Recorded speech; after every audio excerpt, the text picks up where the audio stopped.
주님의 이름으로 기도드렸습니다. 어, 제가 유학을 떠나기 전에 서울 집을 정리했어요. 서울 집을 정리하고 나니까 살 데가 필요하지 않습니까? 그래서 군산에 내려갔어요. 군산에 어머니 집에 잠시 얹혀 살기로, 물론 생각보다 좀 길어지긴 했지만 잠시 얹혀 살기로 하고 내려갔습니다. 그래서 저희들은 결혼 3주년을요 군산에서 맞이하게 됐어요. 아무래도 결혼 기념일이지 않습니까? 그러니까 좀 근사한 식사도 한번 해야겠다는 생각이 들어서 아내와 함께 군산 시내로 외식하러 나갔습니다. 당시 군산으로 내려가면서 차도 정리했기 때문에요. 차가 없는 상태였어요. 그래서 걸어서 30분, 시내라고는 부르지만 시내 같지 않은 딱 오산 시내 같은 군산 시내를 걸어서 나왔습니다. 제가 오산 비하 발언인가요? 왜 그렇게 했을까요? 결혼 기념일이니까. 결혼 기념일 그냥 보내면 안 되잖아요. 원래 그런 거잖아요. 다들 그러시잖아요. 네. 그런데 가서 보니까 시내에 가보니까 괜찮은 식당이 별로 없는 거예요. 그나마 좀 괜찮은 식당이 보여서 들어가려고 하면 그때마다 아내가 자꾸만 이렇게 말하는 거예요. 여기 비싸 보인다. 그냥 아무거나 먹자. 아니 왜 집에서 그냥 밥 먹지 왜 굳이 여기까지 와서 밥을 먹으려고 하느냐. 영 협조를 안 하는 거예요. 그래서 저는 아니 그래도 오늘은 좀 괜찮은 것도 사 먹고 당신 마음에 드는 옷도 있으면 좀 사서 입고 그러자. 그때마다 아내가 이상한 말을 하는 겁니다. 참 오늘 이상하네. 괜히 돈 낭비하지 말고 그냥 아무거나 먹고 들어갑시다. 그때부터 헷갈리기 시작한 거예요. 그 아무거나 먹고 들어가자는 말이 진심인지 함정인지. 그래서 제가 제 차 진심을 확인하기 위해 물었습니다. 당신 그 말이 진짜냐고. 그래도 되겠냐고. 진짜 아무거나 먹고 들어가도 되냐고. 그러자 제 차 아내가 다시 말하는 거예요. 아니 오늘 좀 왜 그러냐고 좀. 참 이상하네. 진심이 느껴졌어요. 그래서 결국 우리 부부는 그날 결혼 3주년 되는 날 30분 걸어서 시내 간 그날 근사한 식당들 틈에 있는 아주 평범한 식당에 들어가서 아무거나 같은 이거 먹었어요. 청국장. 결혼 3주년에 우리 부부는 둘이 앉아서 청국장 먹었습니다. 그리고 다시 걸어서 30분 걸어서 집에 왔어요. 역시 결혼 기념일은 뭐니 해도 청국장을 먹어야 결혼 기념일 같은 거죠. 그래서 집에 오면서 제가 물었습니다. 보통 이런 경우는 뭔가 문제가 있는 거잖아요. 혹시 당신은 화났냐? 내가 뭐 잘못했냐? 그래서 아내가 다시 말합니다. 아니 오늘 좀 왜 이러시냐고. 아니 도대체 뭔 일이냐고. 혹시나 했어요. 근데 대화를 하다 보니까 역시나 아내가 오늘 결혼기념일인 걸 까먹은 거예요. 30주년도 아니고 3주년인데. 아니 30주년도 아닌데 3주년 만에 결혼기념일을 까맣게 까먹어서 제 마음이 어땠을까요? 너무 좋았어요. 앞으로도 쭉 이랬으면 너무 홀가분하고 앞으로도 계속 이랬으면 좋겠어요.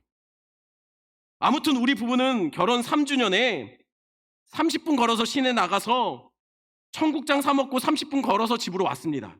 그래서 그의 결혼 기념일은 다른 어떤 때보다 더욱 기억에 남고 특별한 잊을 수 없는 결혼 기념일이 되었던 것 같아요.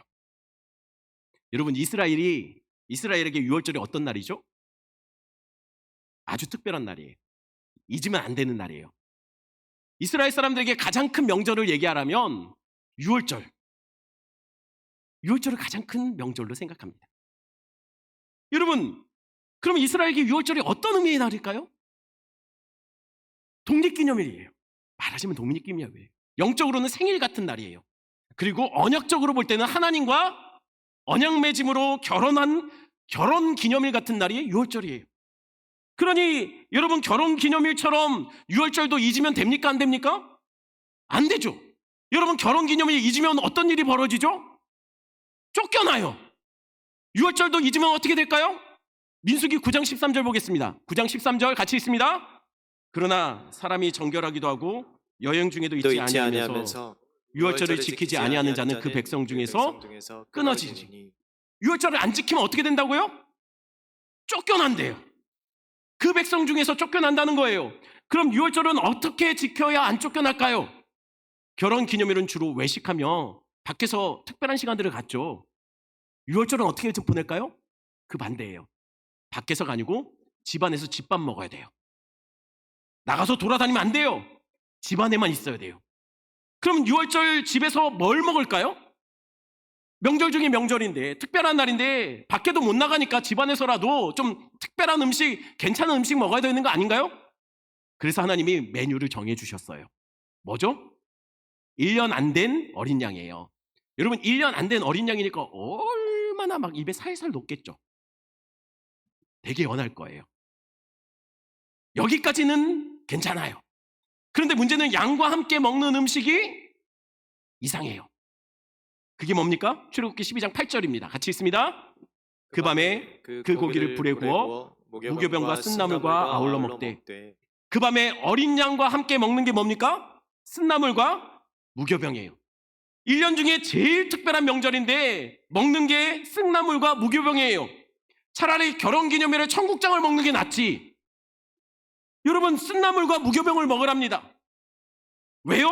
여러분, 일단 쓴나물은 이름부터가 느낌이 오잖아요. 어떤 느낌이요? 편식하고 싶은 느낌. 또 무교병은 어떤가요? 말 그대로 누룩을 넣지 않은 빵입니다. 얼마 전까지 저희 교회는요, 성찬식 때 저렇게 카스테라로 우리 성찬했잖아요. 그러다가 우리가 밑에 있는 저렇게 생긴 무교병으로 이제는 우리가 성찬을 바꿨어요. 바꾸고 나니까 어떤가요? 더 맛있나요?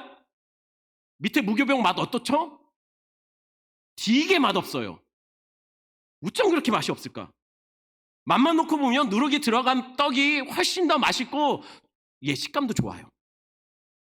그런데 왜 하나님은 굳이 애굽에서의 마지막 날 만찬에 되게 맛없는 쓴나물과 무교병을 먹으라고 했을까요? 왜 그랬을까요?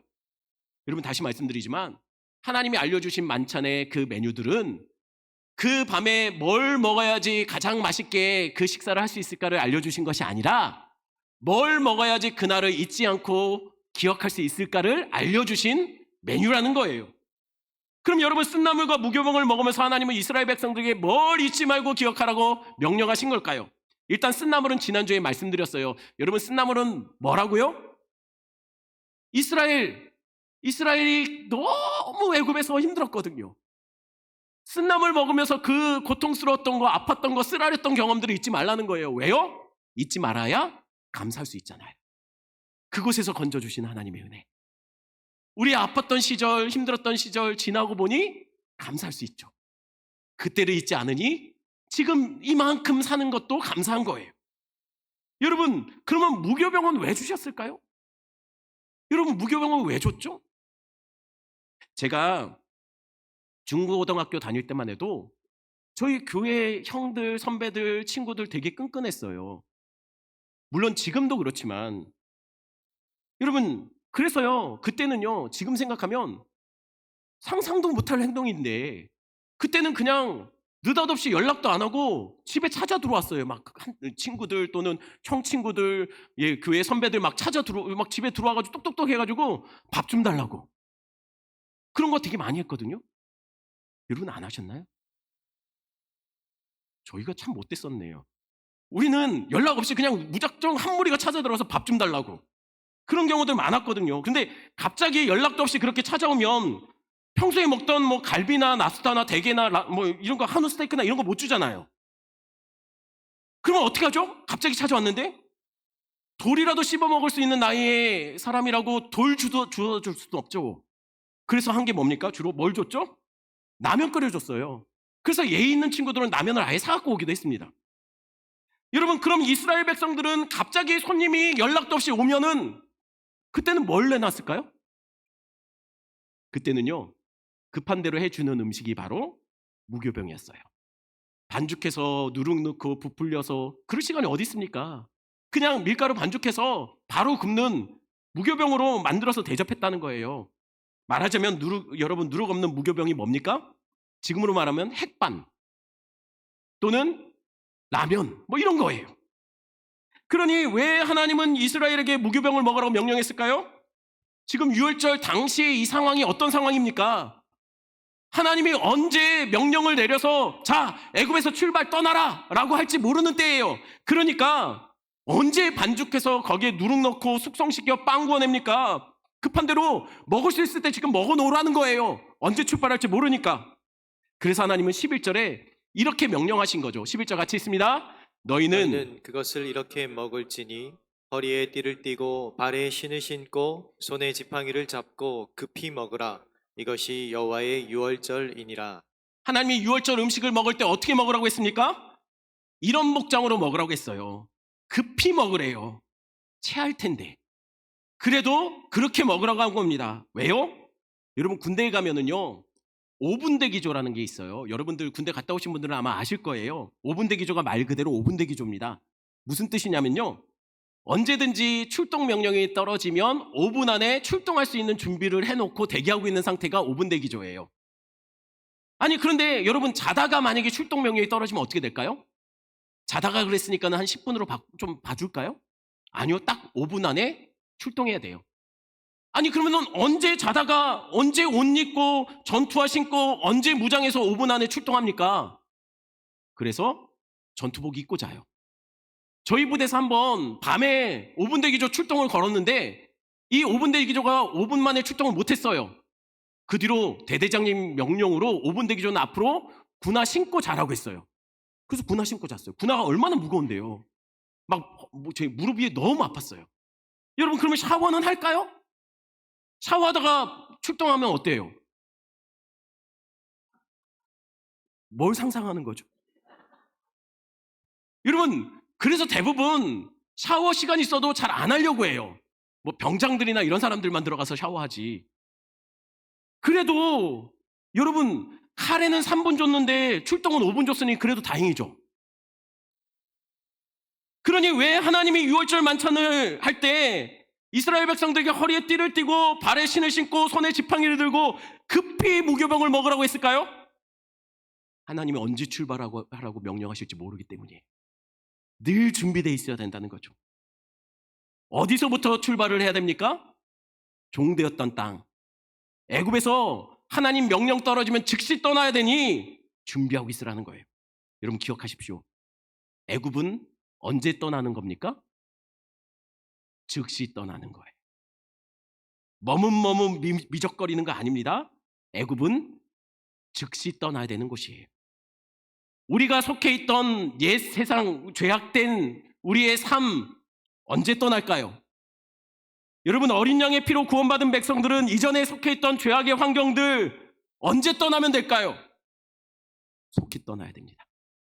여러분 우리는 예수 믿기 전에 있었던 우리를 둘러쌌던 환경들, 술 친구들, 예배 빠지고 다니던 여행 동호회, 하나님이 기뻐하지 않는 모임들과 문화들 언제 떠나면 될까요? 어린 양의 보혈로 구원받은 백성 그 구원받은 즉시 우리는 옛 죄악의 습관과 그 문화에서 떠나야 된다는 거예요. 아니 그럼 단순히 시간 아끼려고 무교병을 주신 걸까요? 여러분 그렇다면 좀 말이 안 되는 게 있어요. 이게 단지 시간을 아끼려고 무교병을 줬다면 여러분 어린 양을 왜 불에 구워 먹습니까? 여러분 고기를 불에 구워서 완전히 익혀 먹으려고 해보신 적 있죠? 되게 오래 걸리거든요. 그러니 여러분 정말 시간이 급박했다면 무교병이 아니라 어린 양을 주지 마셨어야 됐어요. 여러분 그러니 왜 무교병을 먹으라고 했을까요? 이게 단지 급히 떠나야 된다는 그 상황의 되게 긴박함 그것만 말하는 것이 아니라는 거예요. 이 안에 다른 영적인 의미가 담겨 있습니다. 그게 무엇일까요? 여러분 무교병이 왜 무교병이죠?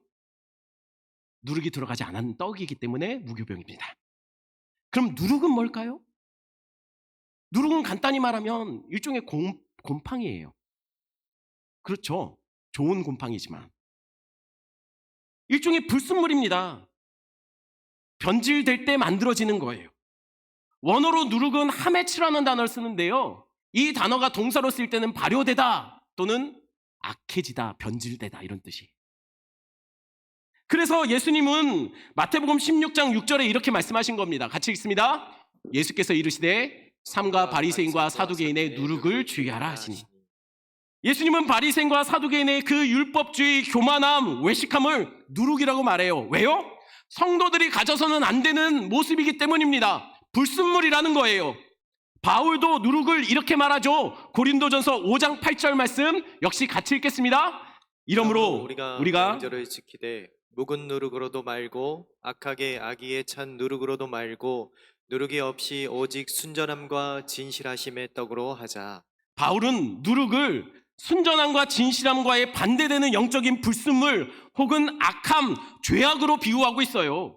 즉 정리하면 누룩은 하나님이 기뻐하지 않는 성도들에게 있어서는 안 되는 영적인 불순물, 찌꺼기 같은 것들, 죄악들, 교만들 이런 것들을 누룩으로 비유하고 있다는 거예요.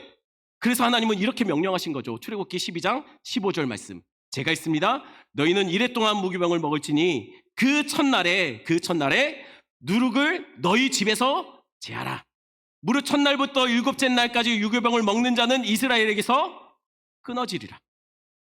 하나님은 이스라엘을 애굽에서 단순히 그 땅에서만 불러내신 게 아니에요. 그 땅에서만 떠나라고 말씀하신 것이 아니에요. 애굽을 떠날 때 뭐와 함께 떠나야 된다고요? 누룩도 떠나야 된다는 거예요. 누룩을 다 집에서 제거하라고 했어요. 여러분 여기서 누룩은요 원어로 그냥 누룩이지만 실제로 이스라엘 백성들은 이 누룩을 일부러 다 제거하는 날이 있어요. 유월절 전에 오기 전에 몇 주 전부터 집안에 있는 곰팡이 벽에 묻은 것들 다 지워내는 청소하는 그런 때가 있습니다. 여러분 집안에 있는 것들 다 누룩을 제거하라는 거예요. 이게 무슨 말입니까? 무슨 뜻일까요?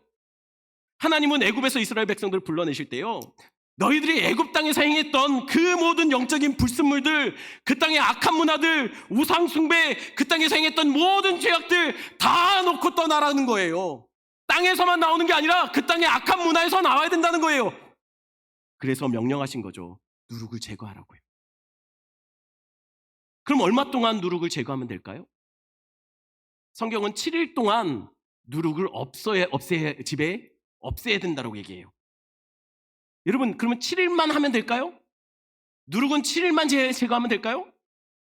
여러분의 죄악은 7일 동안만 제거하면 될까요? 여러분 7이라는 숫자가 어떤 숫자입니까? 완성의 숫자, 창조의 숫자예요. 7일 동안 너희 집안에 있는 누룩을 다 없게 하라 라는 말은 무슨 의미냐면 온전히 완전히 다 제거하라 할 때까지 몸부림치라는 얘기예요. 그걸 상징적으로 7일 동안 얘기한 거죠. 그래서 그 7일 동안의 기간을 성경은 무교절이라고 말합니다. 여러분 자, 다시 한번 확인차 돌아가겠습니다. 여러분 6월절이 몇 월 며칠이죠? 엄마나 저 오산제일교회 맞죠 여기? 여러분 6월절은 1월 14일이에요. 그럼 무교절은 언제일까요? 18절 말씀 보겠습니다. 같이 읽습니다. 첫째 달 그달 열 나흘 날 저녁부터 21일 저녁까지 너희는 무교병을 먹을 것이요. 1월 14일 저녁부터 21일 저녁까지 무교병을 먹는 기간이에요. 그런데 성경은 분명 무교절을 7일간이라고 얘기했습니다. 근데 14일부터 21일까지는 며칠이죠? 총 며칠입니까? 7일 맞습니까? 왜 8일이죠? 7일이어야 하는데. 여러분 이게 무슨 일일까요? 여러분 1월 14일 다시 돌아가서 1월 14일은 무슨 날이라고요? 6월절엔 뭐 먹습니까? 어린 양 쓴나물 무교병 먹습니다. 지금 18절에서 뭘 얘기했습니까? 14일부터 21일까지 너희는 무교병을 먹을지라 라고 했어요. 여러분 실제로는 14일은 6월절이고 15일부터 21일까지가 무교절이에요. 하지만 무교병을 먹는 건 언제부터 먹습니까? 6월절부터 먹어요. 아니 그러면 왜 헷갈리게 무교절이 마치 14일부터 20일인 것처럼 성경은 이야기하는 걸까요? 그 이유는 사실 이스라엘 백성들이요 무교절과 6월절을 별로 구분하지 않아요. 그냥 6월절과 무교절을 합해서 무교절 축제 또는 6월절 축제라고도 얘기합니다. 그리고 6월절을 뭐라고도 얘기하냐면 무교절의 첫날이라고도 얘기해요. 사실은 6월절과 무교절은 분명히 구분되는 절기인데 하나인 것처럼 마치 6월절이 시작되면 이미 무교절이 시작된 것처럼 이야기한다는 거예요. 여러분, 그래서 이렇게 말한 거죠. 마태복음 26장 17절 말씀 같이 있습니다. 무교절의 첫날에 제자들이 예수께 나와서 이르되 유월절 음식 잡수실 것을 우리가 어디서 준비하기를 원하시나이까. 유월절 무교절의 첫날이라고 합니다. 근데 이때 뭘 준비하고 있습니까? 유월절 음식을 먹기를 준비하고 있어요. 유월절 음식은 유월절에 먹는 거예요. 근데 무교절의 첫날이래요. 지금 마태복음도요, 무교절과 유월절을 한 덩어리로 그냥 구분하지 않고 얘기하고 있어요. 유월절을 무교절의 첫날인 것처럼 얘기하고 있다는 거예요. 여러분, 이스라엘 백성들은 실제로 유월절이 시작되면 무교절이 시작된 것으로 생각합니다. 왜 그럴까요? 여러분, 유월절이 무엇을 의미한다라고 말했습니까? 각 절기들이 담고 있는 여러분 영적인 메시지가 있어요. 유월절이 무엇을 의미하는 절기죠? 유월절은 하나님이 유월절을 통해서 우리에게 뭘 알려주고 있습니까? 유월절은요, 우리가 어떻게 구원받게 되었는지를 알려주는 절기가 유월절이에요. 여러분, 우리가 어떻게 구원받았죠? 하나의 양, 그 양을 잡아 피 흘려 그 피를 덮고 그 집안에서 거할 때 구원받았습니다. 여러분, 이는 곧 무엇을 말합니까? 우리가 어떻게 구원받을지를 알려주는 거예요. 우리가 어떻게 구원받았죠? 우린 예수 그 피의 공로 안에 들어갈 때 우리는 구원받습니다. 여러분, 그러니 즉 유월절은 무엇을 말하는 거냐면 거듭남을 말하는 거예요. 중생의 경험, 예수를 영접하고 믿게 되는 경험, 예수 보혈 그 공로 안에 들어가 하나님 백성으로 거듭나는 것, 그게 유월절의 의미예요. 그럼 무교절은 무엇을 의미하는 걸까요? 여러분, 어린 양의 피에 구원받은 자들이 그때부터 그 피의 공로 안에 들어가서 해야 될 일이 무엇인지를 알려주는 게 무교절이에요. 다시 말씀드립니다. 무교절은 구원받은 백성들이 그때부터 어떤 삶을 살아야 되는지를 알려주는 게 무교절이에요. 여러분, 그렇다면 어린 양의 피로 구원받은 하나님의 백성들이 그 집안에서 무엇을 했을까요? 그때부터 피를 덮인 그 집에 들어가서 뭐 했죠? 누룩 찾았어요. 왜요? 누룩 제거하려고요. 여러분, 성도들 안에 있어서는 안 되는 영적인 불순물, 우리는 예수 공로로 구원받았으면 그때부터 뭘 합니까? 우리 안에 있어서는 안 되는 영적인 불순물들, 죄악들, 우리 안에 음란함들, 교만들, 이것들 하나하나 다 제거해 나가야 된다는 거예요. 여러분, 애굽에 살면서요, 이것저것 침투해 들어온 그 땅에 악한 문화들이 있잖아요. 이게 죄인인데도 죄인지 모르고 살고 있었던 이스라엘 백성들에게 하나님은 특별히 이스라엘 백성들은 누룩을 제거할 때마다 애굽의 누룩이라고도 말했어요. 그 땅의 악한 문화들을 제거하고 그 죄악들을 벗어내는 그 작업들이 바로 무교절이라는 거예요. 여러분, 그렇게 하지 않으면 어떻게 된다고요? 누룩을 제거하지 않으면 어떻게 된다고요? 하나님 백성에서 제하여 준다라고 얘기해요. 여러분, 그러니 바로 무교절은요, 성도의 거룩한 삶, 성화의 가정을 말합니다. 그럼 어린 양의 피로 구원받은 백성들은 언제부터 성화의 가정에 들어갈까요? 여러분, 예수 피로 공로로 우리가 구원받았다면 우리는 언제부터 거룩한 삶을 살면 될까요? 세례 받고 나면 그때부터 하면 될까요? 제자 훈련 받을 때 하면 될까요? 아니면 직분 받고 나면은 그때부터 여러분 우리는 거룩하게 살려고 그때부터 노력하면 될까요? 초신자는 안 해도 되죠. 여러분, 유월절과 무교절은 시간적으로 얼마나 간격이 있습니까?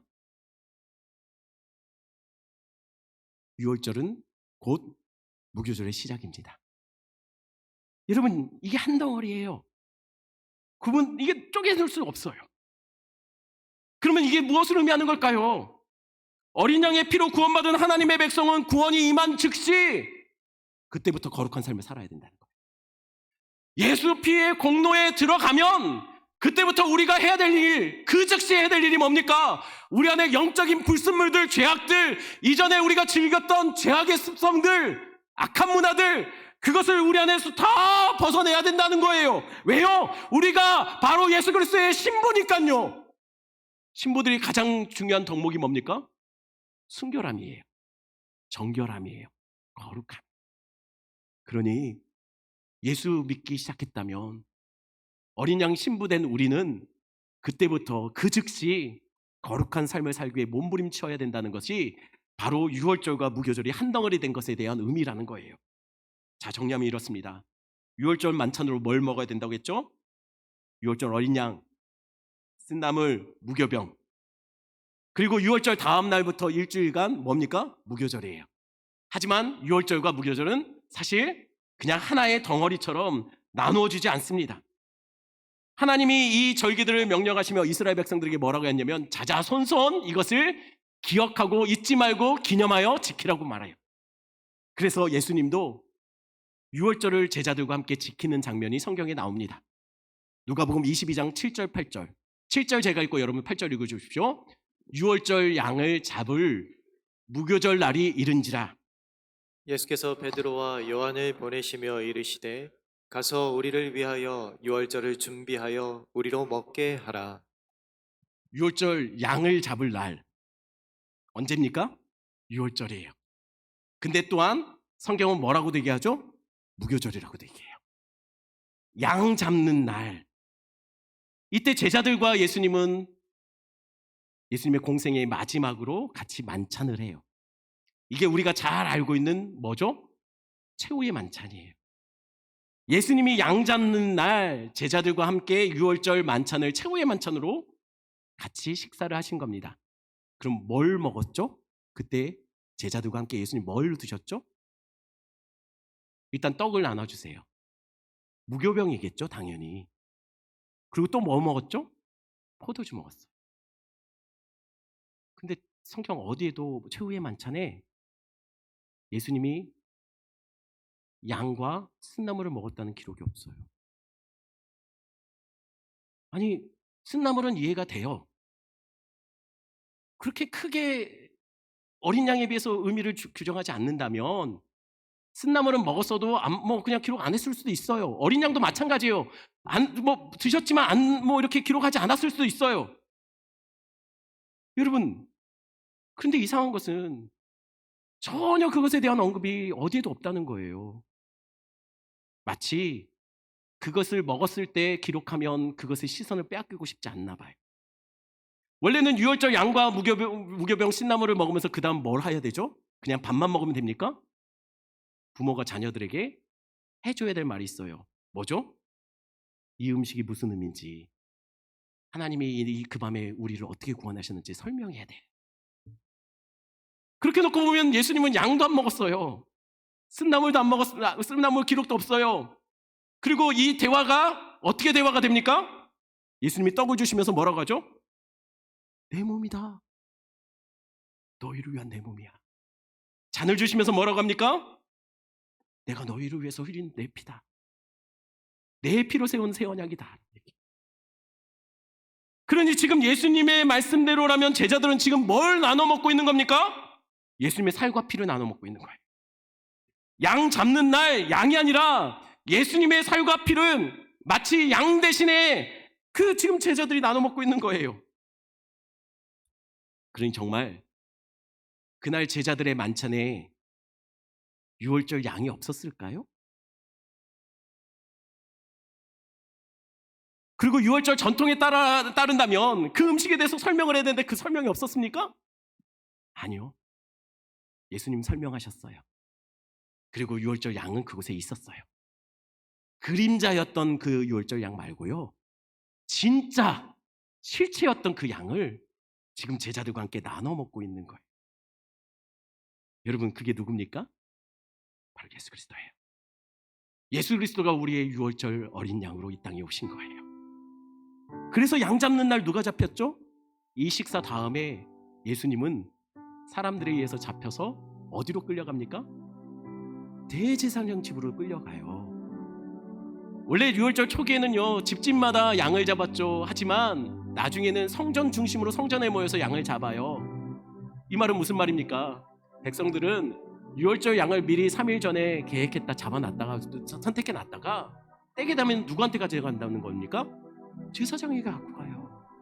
그리고 기도받고 죽이는 거죠. 지금 예수님이 마치 유월절 양처럼 사람들에게 잡혀서 대제사장 집에 가는 거예요. 그리고 제사장은 거기서 사형을 언도하는 거죠. 그리고 예수님은 그 양 잡는 날 십자가에 달리세요. 마치 어린 양의 피가 좌우 문설주 그 다음 문인방의 피로 발라진 것처럼 예수님도 가로목 세로목인 십자가에 그의 피를 뿌립니다. 그리고 그 십자가에서 예수님은 찢기시고 심장이 터트려져 그 피를 쏟아내신 거죠. 왜요? 그분이 어떤 죄악의 불순물도 없는 이 땅의 유일한 무교병이 되셨기 때문이에요. 그래서 제자들에게 여러분 무교병을 찢어서 주면서 내 살이다 라고 얘기하신 거예요. 여러분, 누가 감히 이 땅에서 자신은 죄 없는 아무런 영적인 불순물이 없는 그런 육신의 몸을 갖고 있다라고 누가 말하겠습니까? 예수님밖에 없어요. 그래서 예수님이 제자들에게 미리 이렇게 얘기하신 거예요. 요한복음 6장 51절 말씀, 6장 51절 말씀 우리 같이 제가 읽겠습니다. 나는 하늘에서 내려온 살아있는 떡이니 사람이 이 떡을 먹으면 영생하리라. 내가 줄 떡은 곧 세상의 생명을 위한 내 살이니라 하시니라. 그럼 성경은 분명히 말해요. 예수님이 우리를 살리는 생명의 떡이라고요. 그래서 그분이 베들레헴에서 태어나신 거 아닙니까? 베들레헴의 뜻이 뭐라고요? 떡집이란 뜻이에요. 떡집에서 미리 하나님께서 그 지명을 정하시고 미리 힌트를 주신 거예요. 여기서 생명의 떡이 태어날 거라고요. 여러분, 우리는 그분을 먹어야 삽니다. 이 말이 뭐죠? 그분의 찢기시고 피 흘리신 그 희생의 은혜를 이게 다 내 때문이다. 이게 다 내 죄악 때문이라고 그것을 우리의 온 영으로 받아들이고 그 말씀을 믿고 소화해내는 것, 그것이 우리를 살린다는 거예요. 저는요, 절기를 공부하면 공부할수록 그 속에 담겨있는 하나님의 마음이 느껴지는 게 있어요.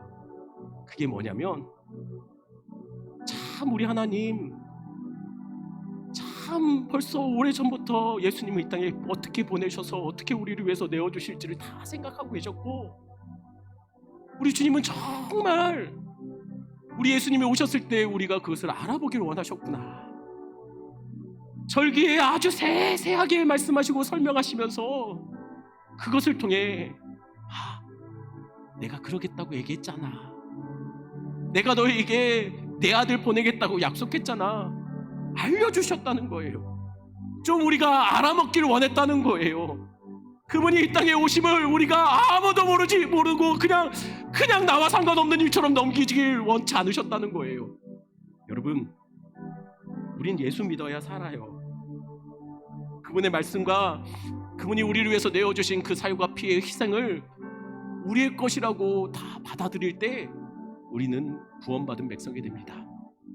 예수 보혈 안에 머무시고 또한 그때 거룩한 삶을 몸부림치며 살아내시는 여러분 되기를 축원합니다. 우리 말씀 생각하시면서 이 찬양 같이 부르겠습니다.